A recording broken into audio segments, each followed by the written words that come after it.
So, Mr. Ed here on a really nice, let's see, today is June the 14th, 2024, and yeah, I'm not at the Abbey. I'm across the lake in Old Metairie, across Lake Pontchartrain, and today I've got a really interesting one. So, I had my 50th year class reunion. That's right, Mr. Ed is old. About 3 weeks ago.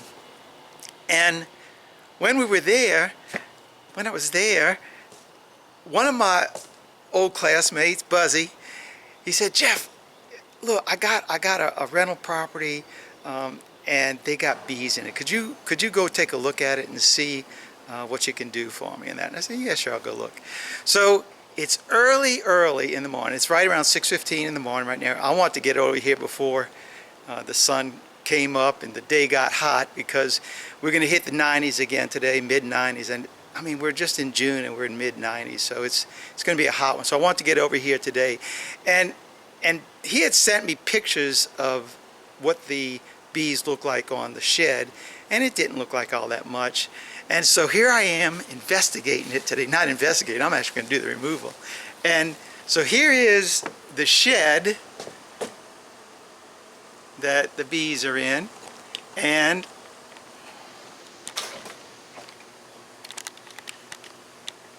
there are the bees. Now you can tell, now it's, like I said, it's early in the morning, 6:15 in the morning, and look at the bees working already at this time. You got some of them bearded up on the outside, and the picture you sent me before, they were a lot more bearded up than that, but they are not so much right now. So it looks really, yeah, it don't look too bad, does it? All right, let's get inside and let me show you what this hive looks like using the thermal camera. Now this is the interior of the shed, and where that electrical wire is right there at this section right here, that is where our bees are located. Now let me set the camera up, and I'm going to grab the thermal camera and show you what we got. Let's bring the camera up, get it into focus, and look at this. Oh my goodness. The bees cover the entire space. Let's see, they go from the very top of the board right up there, and they follow it even below here, below that point as well. Man, oh man. Buzzy, this ain't no little hive, and they certainly haven't been in here for just a couple of weeks. I don't know how long these girls have been in here. In fact, look at this. On the ground, they have bees. Let's see, where are they? They've got bees on the ground down here. There's one of them right there. But there you go. Look at them. You see them walking around down there? So you have bees this entire length of this, which is 6 feet. No, that's 8 feet. What I'm saying, 8 feet.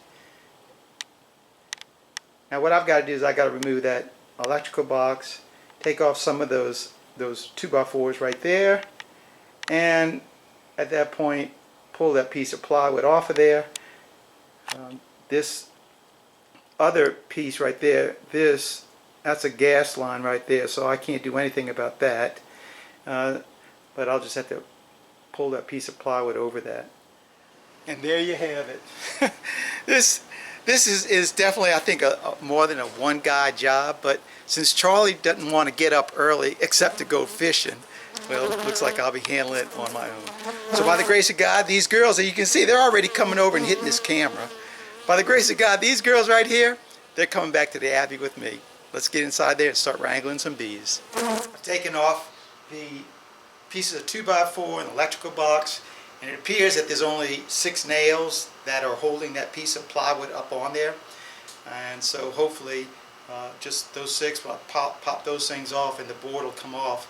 And I'm definitely going to put my suit on right now. And it is already hot in here, so I got the fan running, and I'm hoping that's going to give me a little bit of comfort. Let's find out what these bees look like. I think I got all the nails out of it. It seems to be loose. My guess is that there's a piece of comb sticking. Yeah, there's a piece of comb on the back side of this that's still attached to the hive. So I'm already spilling honey down on the bottom. So it's going to be a little bit mess, and you can see the bees are already up at the top. All right, let's find out what we got in here.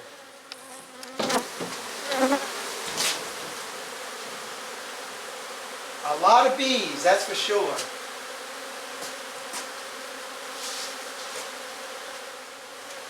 For now, I'm just going to slide this piece of plywood over because I can't get it out from that. So I'm going to slide it over and we'll see what we got.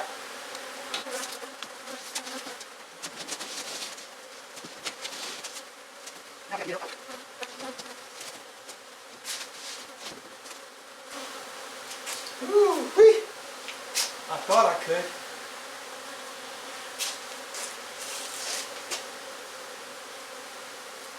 Somehow or another, I got to get this piece of plywood out of here. Let me struggle with that. And here is the hive.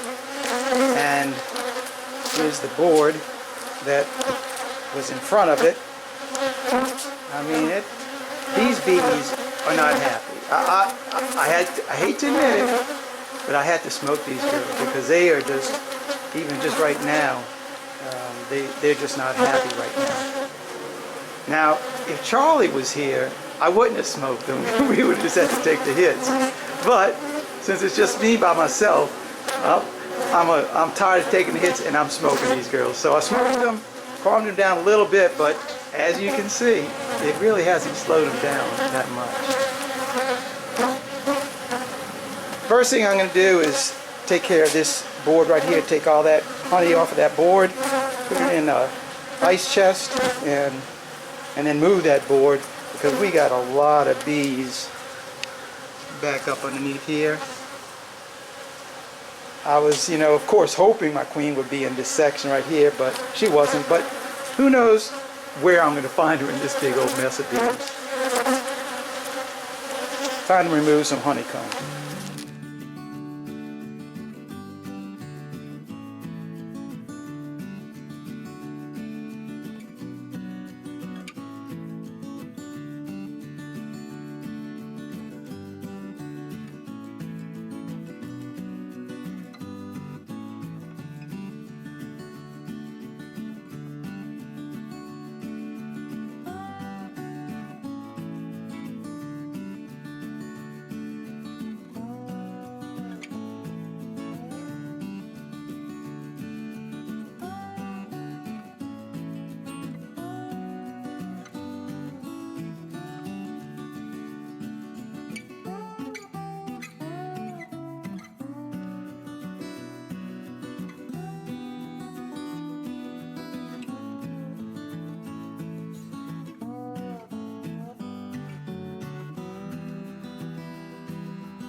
All of our honeycombs now off of this side as well as the bees, so I'm going to turn the board around and see what's on the other side, get those bees off of it, and then move this piece of plywood out of here so we can get up to the main section of the hive. After getting all those bees off of there, look at this.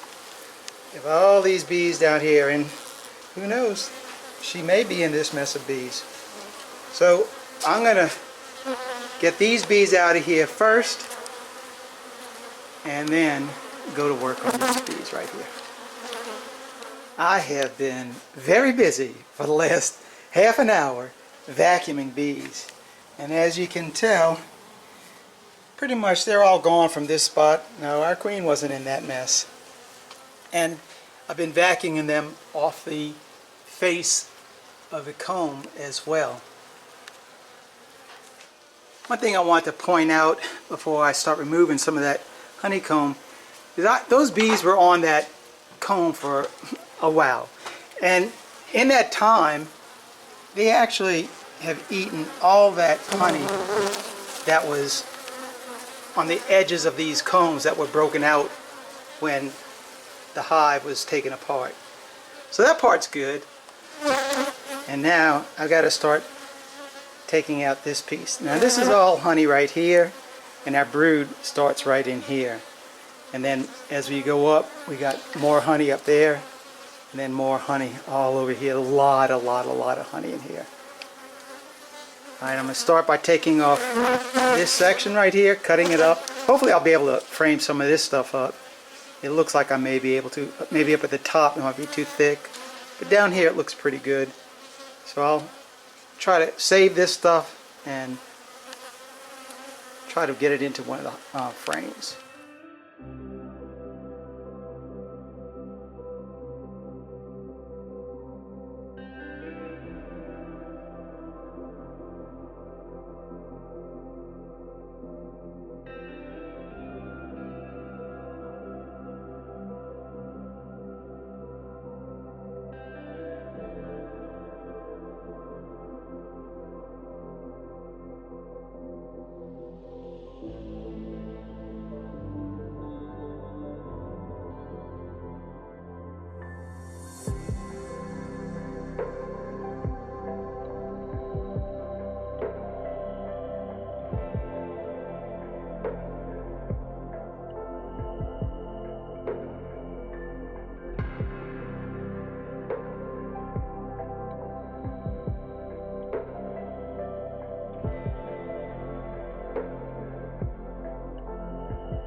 Now that very first piece of honeycomb is now removed. And look how the bees have connected the comb down here. It can make my job a little bit harder, that's for sure. It's all kind of, instead of being single layers, they've joined it all together. And look at that, even honey on the bottom, which is very, very unusual. That's reserved for the brood down there. It looks like this piece will be going into our brood box. I'm going to vacuum the bees off the face of this one and leave the bees on the back side, and that way keep some of those bees on the brood.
I just hate it when that comb just falls.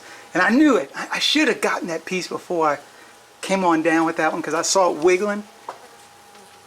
Now I want to show you the tin, because it's got these ridges on it, it is very difficult to get that comb out because they attach the comb to these high points. And you have so many of these high points. But, and you can see right here, look, there it is. That's where it was attached here. It was attached there.